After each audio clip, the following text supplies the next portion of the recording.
Vibe Radio. Vibe Radio. Je m'appelle Corédé Ojobela. Je suis aujourd'hui directrice générale déléguée de la radio, de Vibe Radio. En termes de parcours, donc j'ai une petite vingtaine d'années d'expérience au niveau professionnel. J'ai commencé en agence de pub, ensuite je suis passée au niveau industriel, donc j'ai travaillé notamment tout ce qui est FMCG avant de partir sur les médias, notamment en 2010 avec Canal+, où j'étais déjà en charge du marketing et de la distribution en Afrique. Et puis ensuite, je suis revenue ici, en Côte d'Ivoire. Donc j'ai fait 2 allers-retours sur la Côte d'Ivoire. Là, c'est le 2e. Et maintenant, je travaille pour le groupe Lagardère. Vibe Radio, le démarrage s'est fait en fait il y a plus longtemps que ça. Ça fait depuis 4 ans que j'allais et que je revenais entre Abidjan et Montréal, et j'avais envie de rentrer. Et j'ai lancé un gros événement qu'on a fait sur la place publique, qui s'appelle le Dîner en Blanc. Et donc en revenant, j'ai rencontré des grands frères tels que Yves Dembélé, j'ai été reçu à l'émission avec Connie. Donc voilà, j'ai rencontré tout un tas de personnes dans le milieu. Et je me suis dit, voilà, si rentrer à Abidjan était le cas, il faudrait rejoindre un groupe. Et Vibe vraiment correspondait à toute la couleur musicale, l'originalité, le côté novateur aussi, faire naître quelque chose comme ça, c'est un gros challenge. Je me suis dit oui. Et donc voilà, on s'est parlé avec Connie via Internet. Et donc j'ai plongé, je dis bon, j'ai passé 2-3 coups de fil, j'ai arrangé mes affaires à Montréal et je dis bon, je débarque à Abidjan en août. Et voilà comment j'ai plongé dans la vibe en fait. Voilà. L'information toutes les 30 minutes, c'est pour, on va dire, pour densifier vraiment notre matinale. Parce que bon, c'est une matinale, c'est un esprit encore très léger, etc. etc. Et puis, l'information arrive toutes les 30 minutes pour inciter à la fois le jeune, mais aussi le cadre moyen, lui, il aime la musique, mais il n'a pas envie d'écouter pendant 1 heure que des choses, on fait que de l'amusement, comme on dit. Donc, toutes les 30 minutes, on lui envoie de l'information sur comment va le monde. Et c'est un choix. Et nous travaillons aussi sur des choses de proximité. Par exemple, c'est vrai que le temps n'est pas beaucoup changeant ici, mais on veut donner la météo pour que les gens s'habituent à la notion du temps. Quel temps fait-il à Abidjan? Qu'est-ce que je peux faire? Comment je peux m'habiller? Est-ce qu'il faut que je me prépare, je prenne mon parapluie, des choses comme ça. Donc on rajoute la météo. On travaille aussi sur les points routes, parce que c'est important, vous savez comment ça se passe à Abidjan. Donc toutes les 30 minutes, on va pouvoir donner et de l'actualité, et de la température, et les points routes.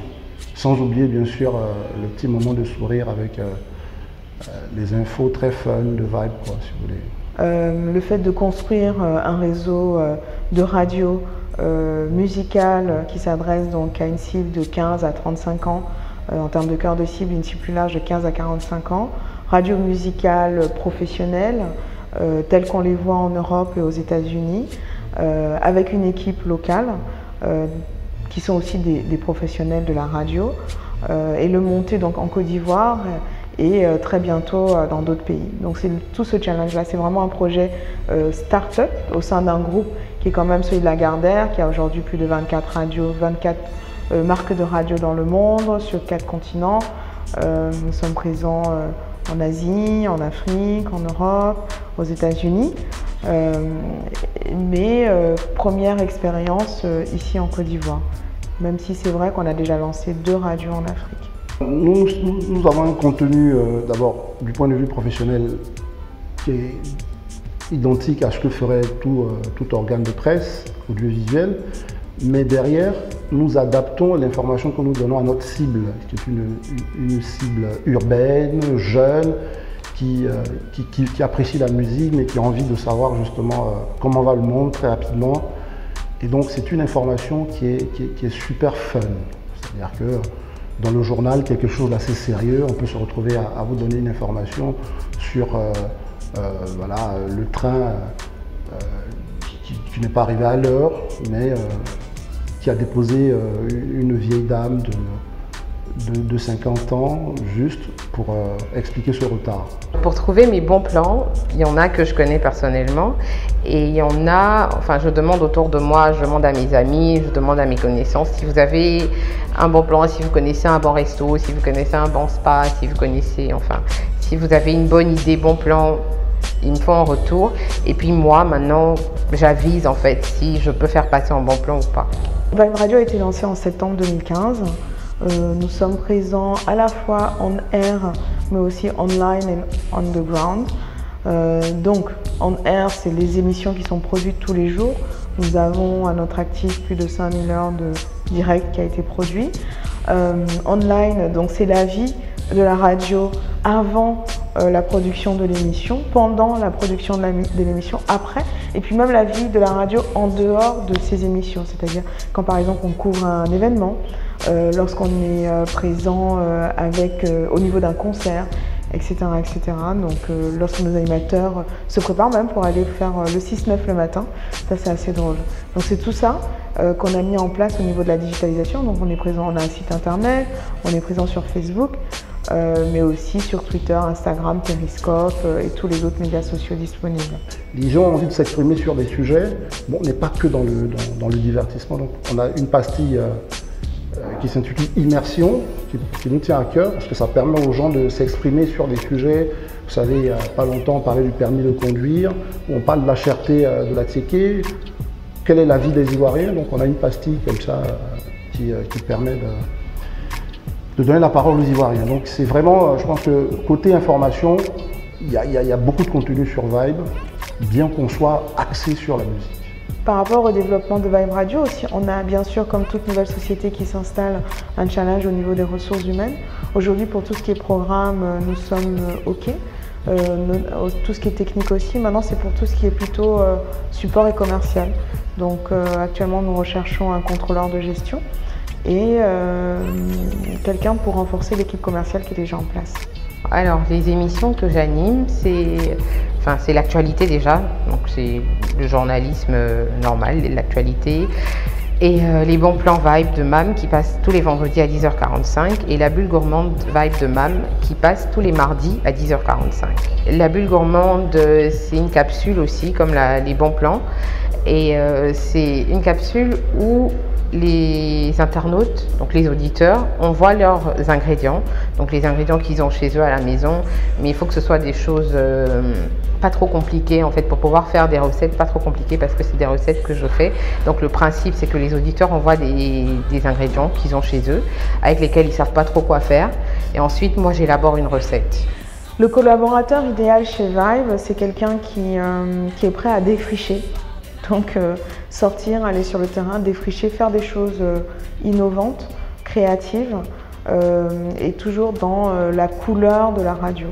Donc nous sommes une radio moderne, urbaine, dynamique, nous allons de l'avant, nous ne baissons jamais les bras et c'est la cible que nous cherchons aujourd'hui aussi.